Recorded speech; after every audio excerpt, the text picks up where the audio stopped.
چې کله فاطمه رضی الله تعالی عنها بیا وفات کېده، د وفات واقعه ډېره عجیبه ده، ډېره عجیبه واقعه ده. علي رضی الله تعالی عنه د سهار مونځ وکړو په جومات کې، ذکر او اذکار یې وکړو. نو چې د جومات نه کور ته راغی که نه، نو ډېر عجیبه حالت یې ولیدو. فاطمه رضی الله تعالی عنها یو طرف ته کپړې راسیارې کړي، کپړې هم مینځي، جامې راټولې کړي دا مینځي. دلته یې ځان ته میچن هم لګولې د دانې ځان تېښې دی چې میچن څه کړي، اوړه جوړ کړي. دلته کې ځان ته جارو مېښې ده چې ځایونه زر زر را جارو کړي او پاک کړي. علي رضی الله تعالی عنه حیران شو.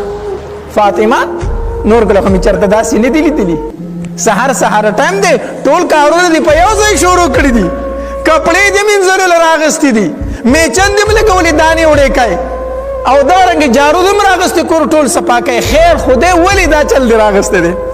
فاطمه رضی الله تعالی عنها ته وفرمایلو وی علي زما سره ټایم لږ دی، زر زر کارونه ځکه کومه، زما سره ټایم لږ دی، کارونه ځکه زر زر کومه. علي رضی الله تعالی عنها ته وخندل، فاطمه دا ته څه وایې، څنګه ټایم در سره لږ دی، دا ته څه وایې؟ وی علي ما بیګا شپه خوب لیدلی دی، بیګا د شپې مې څه لیدلی دی؟ خوب مې لیدلی دی.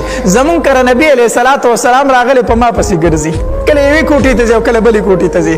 زه ورله راشم لاسونه دې تو کړمه، بابا ته زما نه تلی، زه دې پرېښې یم، دومره موده وشوله، زه ګوره زه دې پرېښې یم ته رانه تلی.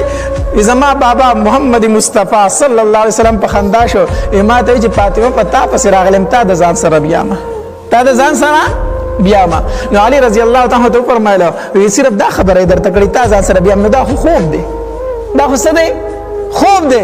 نو فاطمه رضی الله تعالی عنها فرمایل وی نه علي بله خبره هم کړې ده که نه، بله خبره هم کړې ده. وی څه درته وي؟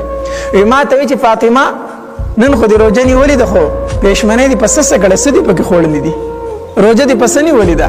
وی ما ورته وی چې بابا صرف 2-3 کجورې مې خوړلې، یو ګوټ اوبه مې څښلي دي، په دغه کې باندې روژه یم، نور څه شی نه و د علي په کور کې نو، په دې مې روژه نیولې ده. نبی علیه صلات وسلام راته وفرمایلو چې پېشمنۍ دې د علي په دسترخوان کړی دی، او په روژه ماتې به دې زه په دسترخوان انتظار کوم، روژه ماتې به ما سره کوې، زه به ستا په انتظار یم، زه به ستا په انتظار یم.